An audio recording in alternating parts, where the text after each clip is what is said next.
Merci d'avoir choisi la télévision nationale pour vous informer.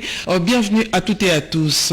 La session ordinaire de mars 2020 s'est ouverte ce lundi 16 mars 2020 à l'Assemblée nationale. La présidente Janine Mabunda a fait l'économie générale du pays tout en exhortant les gouvernements à prendre des mesures qui s'imposent pour bien gérer le peu des ressources générées par les régies financières et autres.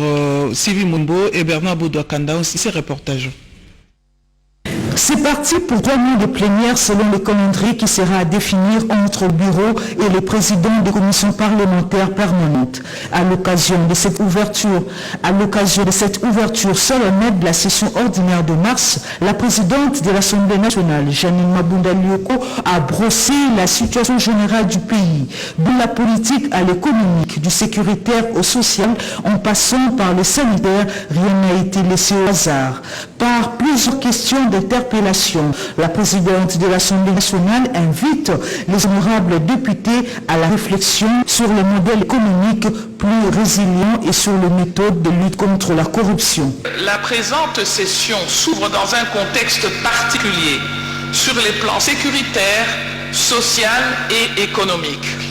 Au plan sécuritaire, sous l'autorité du président de la République, chef des armées, le gouvernement vient de signer un accord de paix avec le FRPI, un des groupes armés qui opérait dans la province de l'Ituri.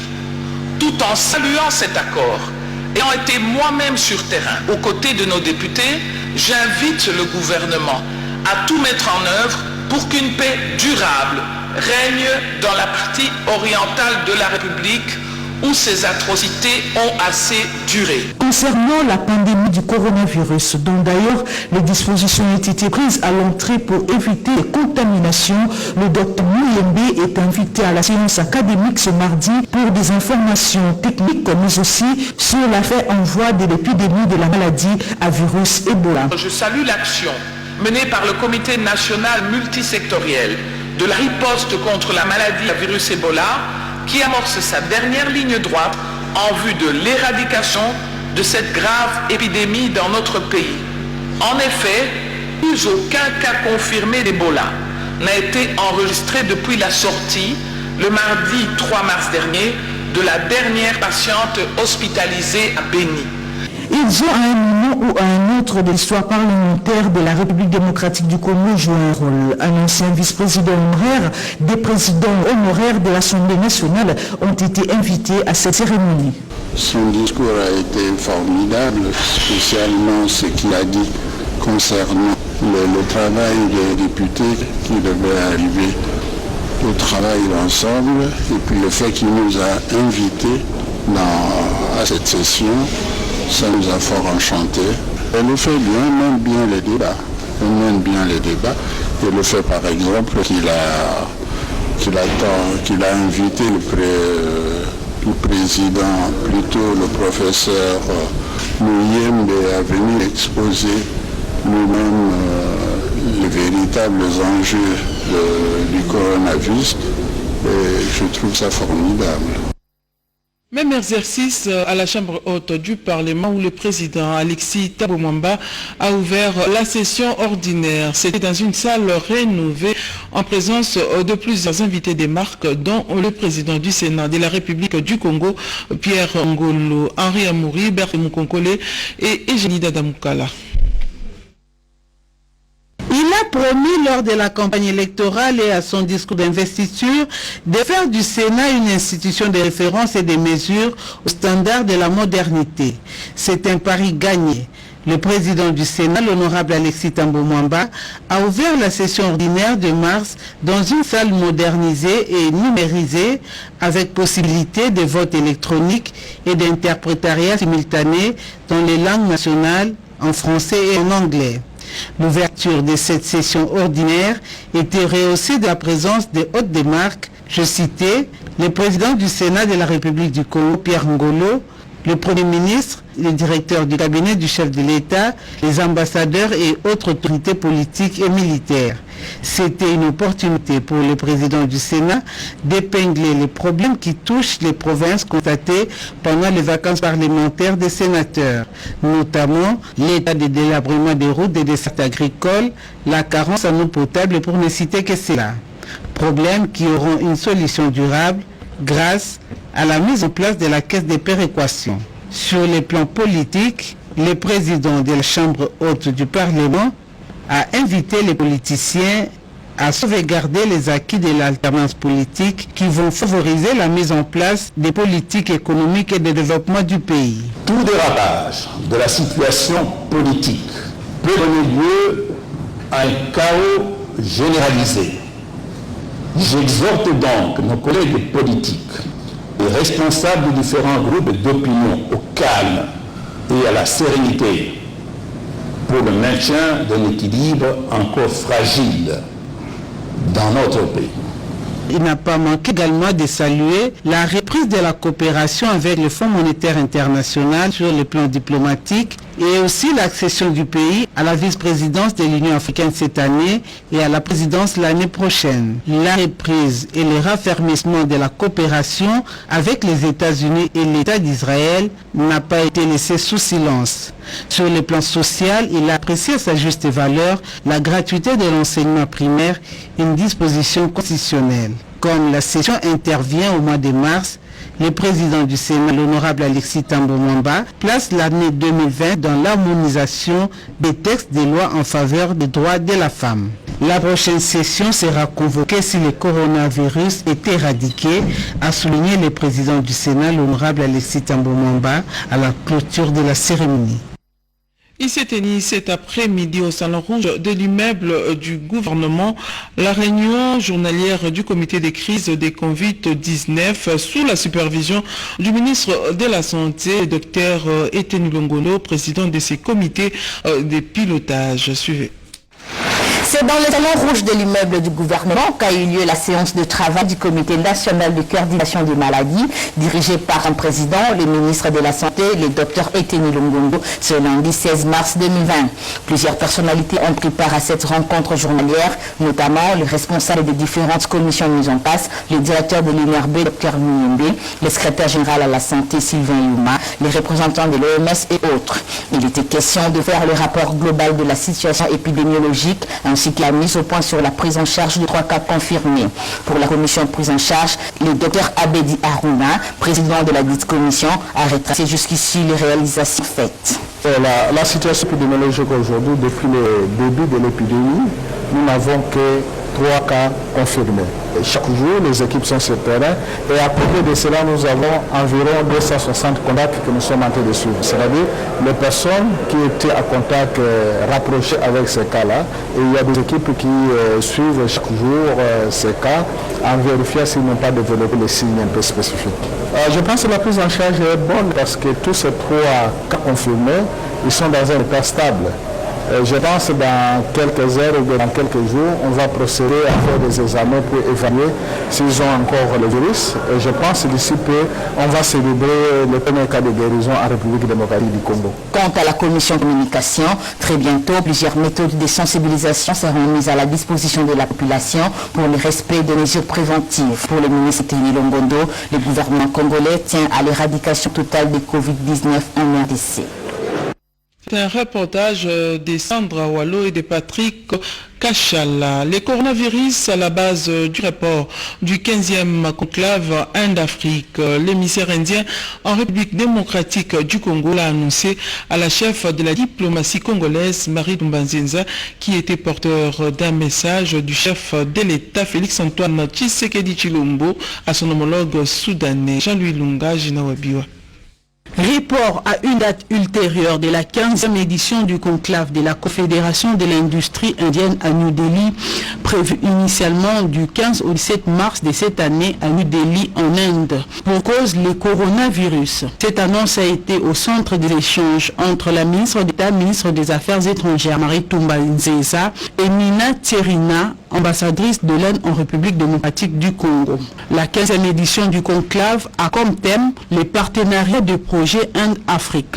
Outre les questions liées au report du conclave, les deux personnalités ont discuté de la coopération bilatérale entre Kinshasa et New Delhi, indiquant que les deux pays ont des relations d'amitié de longue date. L'émissaire indien a fait savoir que l'Inde, son pays, a toujours été aux côtés de la République démocratique du Congo partout et surtout dans les forums internationaux. Ce conclave est une occasion pour que l'Afrique et l'Inde rapportent des contributions susceptibles de produire l'ordre du jour des discussions du 4e sommet du Forum Inde-Afrique qui doit se tenir à la fin de l'année 2020 en Inde. Prendront part à ces sommets les chefs d'État et de gouvernement africains. Marie Toumba Nzeza était aussi porteur d'un message du chef de l'État Félix-Antoine Tshisekedi auprès de son homologue soudanais pour annoncer les reports encore une fois de la 10e réunion de haut niveau du mécanisme de suivi de l'accord cadre d'Addis Abeba pour une date ultérieure. Cette réunion était prévue initialement du 27 au 29 mars au Musée national en République démocratique du Congo à Kinshasa. Le coronavirus est encore à la base de ces reports.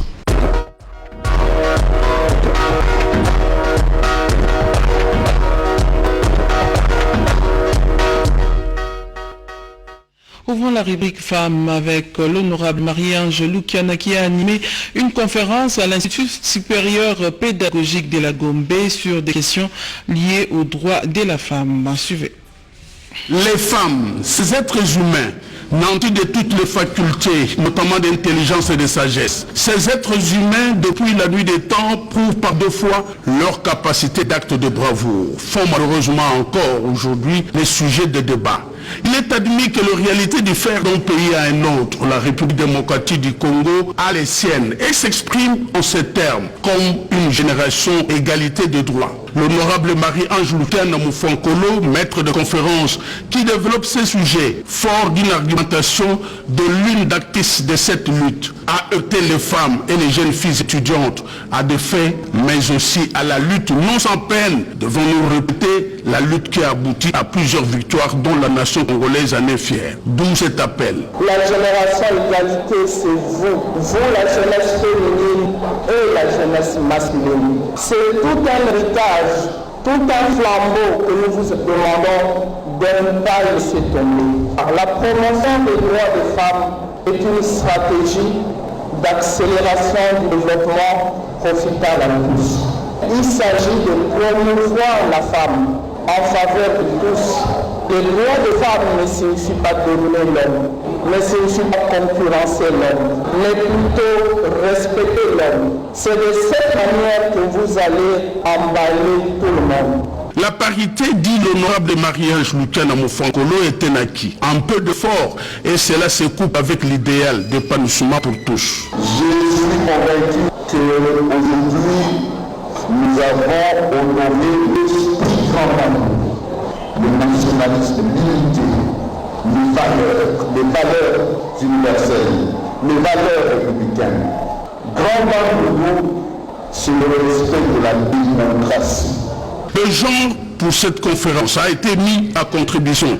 Le président honoraire de l'Assemblée nationale, le docteur Robert Minakunjala Njoku, d'expérience a développé des actes. Les lois en République démocratique du Congo parlent en termes de droits humains sans différencier. L'ascension intégrale de la femme, celles qui font la politique, devront être le regard de leurs chefs de parti politique sur les femmes. Encore faudra-t-il de la capacité, de l'intelligence et les aptitudes pour ces femmes leaders capables de tirer la ligne.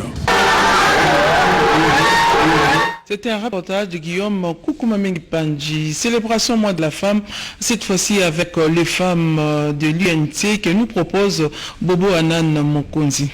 Ensemble, amplifiant des stratégies en vue de promouvoir les valeurs des femmes battantes pour plus de représentation de celles-ci dans le cercle de prise de décision. C'est ce qui a soulevé Élisée Chavot, aux femmes de l'Union pour la nation congolaise venues pour la circonstance célébrer la journée de la magnificence de la femme. C'est au siège national de ces partis, cher à l'honorable Vital Kamerhe, directeur de cabinet du chef de l'État, que ces femmes ont cristallisé ces moments de communion devant les hauts cadres de ces partis. La journée d'aujourd'hui, c'était un cri à nos autorités de considérer la parité. Les mamans congolaises ont prouvé qu'elles ont mis le main. Elles ont prouvé que ce sont des femmes entrepreneurs. Elles sont capables de tout. Alors, pourquoi ne pas leur donner aussi des responsabilités? Occasion pour Élisée Chavot, coordonnatrice genre de l'Union pour la nation congolaise, d'exhorter toutes les femmes à rechercher, à poursuivre et acquérir toutes les compétences qui les rendront incontournables dans leur milieu tant familial que professionnel. Autre chose à présent, la possibilité de mise en œuvre de la zone économique spéciale dans la province du Sud-Ubangui, sujet au centre des entretiens entre le ministre de l'Industrie, Julien Paluku Kahongya, le gouverneur de cette province, Jean-Claude Mabenze, et le ministre d'État, ministre du Commerce extérieur, Jean-Lucien Boussa. Et c'est dans le but de booster l'économie et de créer les emplois, nous dit Betia Manikunda. Très attiré par la politique de création des zones économiques spéciales impulsée par le ministère de l'Industrie pour booster le développement industriel de chaque province, les gouverneurs de la province du Sud-Ubangui, Jean-Claude Mazembe, accompagné du ministre du Commerce extérieur, Jean-Lucien Boussa, sont venus échanger avec le ministre de l'Industrie, Julien Paluku Kahongya, sur la mise en œuvre de ce projet dans le Sud-Ubangui.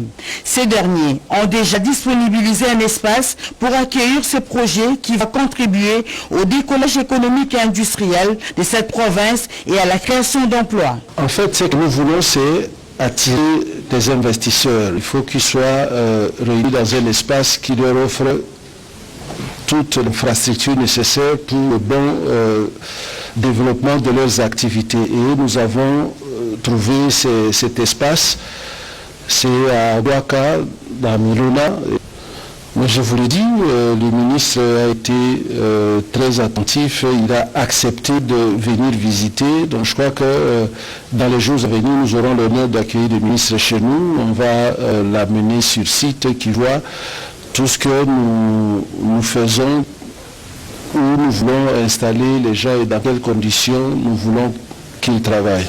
La création des zones économiques spéciales va contribuer à limiter les importations et le flux des capitaux. 453 cas de rougeole avec 31 décès, confirmation du vice-gouverneur du Nord-Ubangui qui appelle la population à vacciner les enfants qui sont les premières victimes de cette épidémie, nous dit Papi Detombombo. La zone de santé de Businga dans la province du Nord-Ubangui fait face à l'épidémie de rougeole. C'est le vice-gouverneur Oscar Ochobalé qui a tiré la sonnette d'alarme devant le partenaire et les autorités sanitaires.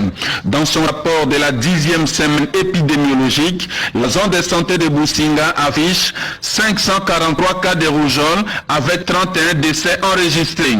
Sur un total de 14 prélèvements des échantillons acheminés à l'Institut national de recherche biomédicale en sigle INRB, 11 cas ont été confirmés positifs pour la zone de santé de Businga. Hormis la zone de santé de Businga, la division provinciale de la santé du Nord-Ubangui fait état des cas confirmés de rougeole assortis des décès dans les zones de santé de Bossobolo, Wapinda et la zone de santé de Karawan. Pour permettre à la province de faire face à cette épidémie meurtrière, le vice-gouverneur lance un appel pathétique à tous les partenaires techniques et financiers, sans oublier les organisations locales, nationales et internationales de bonne volonté, de pouvoir apporter toutes sortes d'appuis susceptibles de permettre à la province de riposter contre cette épidémie. Les jeunes de l'espace Katangé montent au créneau pour dénoncer l'insécurité à Lubumbashi et sensibiliser les autres sur la paix, l'unité et le développement dans cette partie du pays. Message de soutien de la jeunesse de l'espace Katangé à son excellence, monsieur le gouverneur de la province du Haut-Katanga. La jeunesse de l'espace Katangé est en train d'assister à des événements jamais vécus dans son espace, le Grand Katanga. une criminalité hors du commun. La jeunesse de l'espace Katangé assiste également et voit de ses propres yeux les efforts que vous ne cessez de déployer pour mettre un terme à ces fléaux qui enlèvent chaque jour vos administrés, notamment en dotant les services de sécurité de 50 jeeps 4x4 et de motos tout-terrain. Vous avez aussi mis en place des centres de coordination afin d'assurer une sécurité de proximité. Les policiers et les FARDC sont suffisamment motivés quant à ceux. Contre toute attente, la jeunesse de l'espace Katangé constate malheureusement la naissance d'un mouvement quasi insurrectionnel. La jeunesse de l'espace Katangé fustige ces comportements qui n'honorent guère la dignité du Congolais. La jeunesse de l'espace Katangé rassure à son Excellence Monsieur le gouverneur Jacques Yaboula ainsi que son gouvernement de son soutien indéfectible et jouera désormais à l'avant-gardiste afin de parer à toute velléité déstabilisateur d'où qu'elle vienne. L'inspection principale provinciale de l'enseignement primaire, secondaire et technique au Nord Kivu va désormais fonctionner dans un nouveau bâtiment administratif. La cérémonie de l'intégration des nouveaux inspecteurs a eu lieu dernièrement à Butembo. Nous sommes dans la province du Nord Kivu. Ce bijou à 3 niveaux, conçu sur fonds propres de l'inspection principale provinciale de l'EPST Nord Kivu 2, à plus de 184 000 $ américains pour une durée de 32 mois, a été inauguré ce samedi 14 mars en ville de Butembo. Au nom du gouvernement de province Nzanzu Kasivita Karli, sur le chef de premier bureau à l'hôtel de ville de Butembo, M. Bende Boukechu Adrien, qui a coupé les ribbons symboliques. Devant les invités à la circonstance, l'IPP de la province éducationnelle Nord Kivu 2, Ferdinand Lusole Ilumbi, a salué l'apport de partenaires éducatifs qui ont permis la réalisation de cette bâtisse qui nécessite encore de moyens financiers pour son équipement. Notre reconnaissance va ensuite à son Excellence M. Félix Antoine Tshisekedi Tshilombo, président de la République, chef de l'État, dans la sécurisation du territoire national à travers ses services techniques, grâce à laquelle la construction de ces bijoux est devenue une réalité palpable. Autre moment fort de la cérémonie, c'est l'intégration de nouveaux inspecteurs de l'enseignement maternel, primaire et secondaire. Ces cadres, désormais de l'EPST, ont été intégrés en présence de l'inspecteur général adjoint du ministère des tutelles, venu de Kinshasa pour la circonstance, Monsieur Léon Malouani. Lancement à Bunia d'un atelier de réflexion sur la problématique de la gestion durable et de la réglementation de la pêche du lac Albert dans la province de l'Ituri. Explication avec Constant Demani. Je déclare donc ouvert l'atelier de réflexion sur la problématique de la gestion durable et de la réglementation de la pêche du lac Albert en province de l'Ituri. Lancement ce lundi à Boulian, chef-lieu de la province de l'Ituri, d'un atelier de réflexion sur la problématique de la gestion durable et de la réglementation de la pêche au lac Albert en province de l'Ituri. Son Excellence, Monsieur le gouverneur Jean Bamassa Saïdi, donne l'importance de cet atelier organisé correctement par l'IF2 et le ministère provincial de l'Ituri en charge de l'agriculture, pêche et élevage. Nous devons comprendre que scientifiquement, les poissons ne se reproduisent pas au milieu du lac. Le poisson se reproduit dans le petit cours d'eau et dans les petits méandres du lac qui sont dans des eaux beaucoup plus calmes et remontent. De son côté, le ministre provincial de l'agriculture, pêche et élevage, Excellence Gershom Dramaniplo, promet que son ministère va s'investir pour que la réglementation de la pêche sur le lac Albert soit une chose faite. Bon, l'objectif de ce jour consiste à approfondir les réflexions responsables et durables sur les mécanismes efficaces et responsables d'une gestion durable et intégrée de toutes les ressources halieutiques au niveau du lac Albert en vue de relever certains défis de gestion en s'inscrivant dans un esprit de collaboration. Pour enrichir l'opinion des participants à cet atelier, le coordonnateur national de l'IFD, M. Joseph, a présenté les différentes activités et réalisations de ces projets. Écouter les jeunes répondre à leurs préoccupations et parler de leurs emplois, c'est l'objectif de la première rencontre entre le gouverneur de la province du Kasaï oriental, Jamawe Jamouteba, et les jeunes de l'UDPS hier dimanche 15 mars 2020 au Club du Bas. Suivez.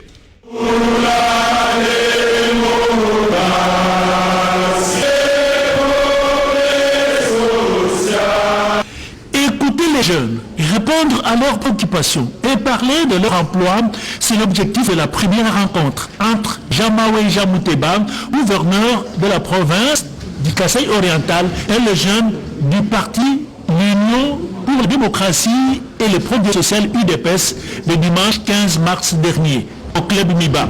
Les préoccupations majeures soulevées par ces jeunes avaient pour dénominateur commun l'emploi. Jamawe Jamouteba a demandé une liste de ceux qui veulent suivre une formation à l'INDP. Le patron du Kasaï oriental a réussi de communier avec ces jeunes du parti présidentiel, une façon de défier tous ces détracteurs qui prêchent la dislocation entre l'autorité provinciale et la jeunesse de son parti. Voilà, ainsi s'achève cette édition des Gudule Boalaïlunga réalisée par Ignace Chibangu et Bijou Katarissi. Henri Alimassi, Redin Pouy et Diane Balaka étaient à la technique. Retrouvez à 20h Eridis Kitutu et à 22h Betty Amanikunda pour d'autres informations. Merci infiniment de nous avoir suivis et excellente suite de programme à tous sur la télévision du peuple.